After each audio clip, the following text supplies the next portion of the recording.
ibigay ko sa mga local barangay candidates. Pero totoo yan. Hindi man pinag-uusapan, pero totoo yan na nangyayari. Nakikita niyo. Yan. Nakikita niyo yan doon sa mga probinsya ninyo. Kaya ang una, huwag natin i-benta ang boto. Pangalawa, pag tumingin tayo ng kandidato, tingnan natin kung ano yung promises na ginawa niya o sinabi niya noon.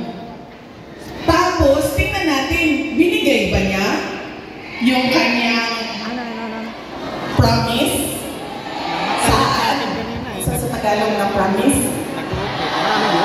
Pangako sa'yo?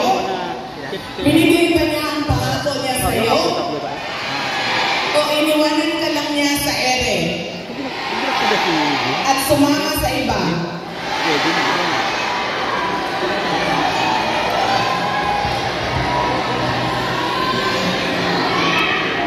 Ganyan. Ang pangalawa, na kailangan natin isipin. Itong kandidato na ito, paulit-ulit ko na ito binoto Ano ba sinabi nito noon? Ano bang nagawa niya? Ano bang rason niya? Bakit hindi niya nagawa? At ano yung mga totoong nakikita ko na nagawa na? Yan yung pangalawa. Pangatlo, ito talaga. Wala sa buong mundo ang makakakontra sa akin kahit isa nito. Dahil ako ay produkto din ng political dynasty. Galing ako sa pamilya ng mga politiko. Ang lolo ko, governor ng Undivided Davao. Cabinet member ni Marcos Sr. Ang tatay ko, vice mayor, mayor, president. Mga kapatid ko, mga politiko din. Hindi dahil Duterte ang apelido ay iboboto na ninyo. Kailangan pag-isipan din natin. Duterte ito, pero ano ang maitutulong niya sa bayan? Ano ang magagawa niya para sa bayan?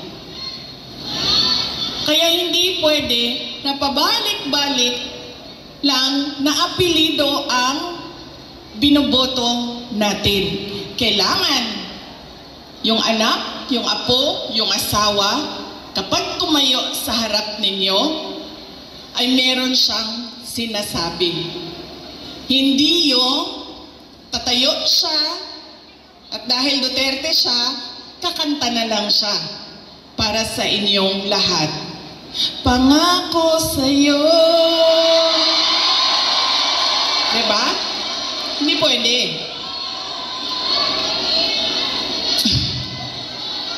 Ma'am, ganyan talaga yan, ma'am. Sa tingin ko naman kasi talaga totoo, walang forever. Kaya darating talaga ang punto na iwanan ka talaga. Si Ma'am Gemma, ay shh daw. Shh.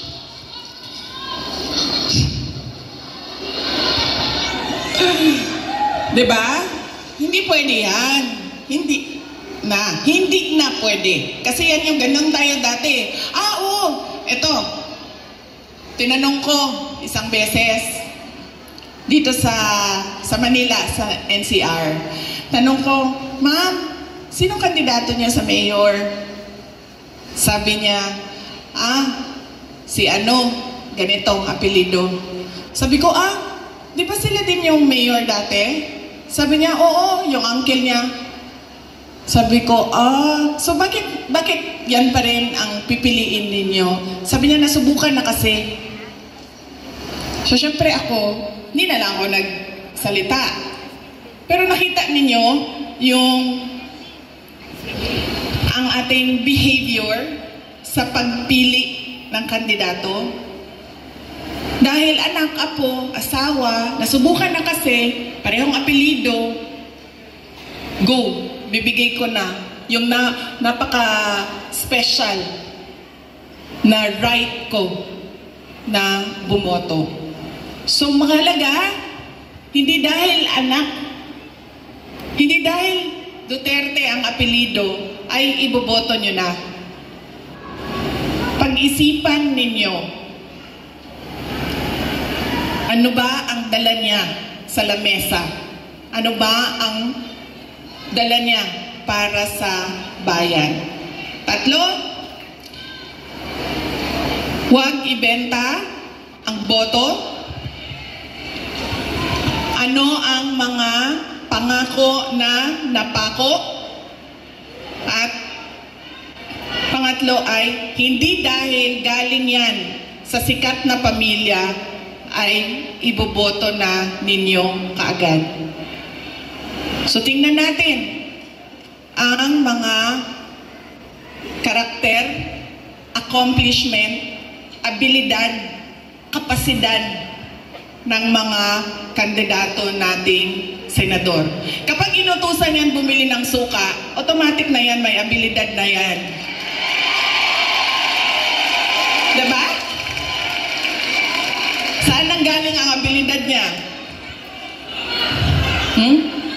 Siyempre, kung saan yung saan yung bilihan ng suka, doon yan sa shortcut na daan. Hindi yan sa sa malayo na daan para mabilis dumating ang suka. Pangalawa, inutusan bumili ng suka and napadaan sa barkada. So, ang sinabi ay, ayun na ng mangga-mamba, kadyot lang ma'am. So, ang sinabi niya ay pare, pahatid naman ito ng suka namin sa bahay kasi kailangan yan doon. Dito nang muna ako. Diba? Abilidad. So, mahalaga yan. At kailangan natin pag-isipan itong eleksyon na ito. Kailangan natin baguhin ang ating pagpili ng kandidato. So, yan ang aking mensahe para sa inyong lahat ngayong araw na ito. Mensahe ng pagpapasalamat, mensahe ng edukasyon, at mensahe ng pagbabago kung paano tayo pumili ng ating mga senador. Hindi lang senador, governor, mayor, lahat ng ating mga public officials. So yan po ang aking ilang oras yun, ma'am? 1 hour? 1 hour na mensahe sa inyo. Sana ay alam nyo, gusto ko lumapit sa inyo. Kasi gusto ko personal yung pagpapasalamat. Kaso pwede ba na huwag tayo magkagulo? Kasi kanina sa labas, nasisigawan na ako ng pulis. Nasisigawan na niya ako kasi medyo nagkakagulo kami doon sa picture taking namin sa labas. So, pwede ba ako mag-hello lang, hello sa inyo? Tapos, wag lang tayo magkagulo kasi baka palayasin tayo dito. Ulitin ko, maraming salamat, magandang tanghali sa inyong lahat. Daghang salamat, maayong udto sa inyong tanan. Maraming salamat.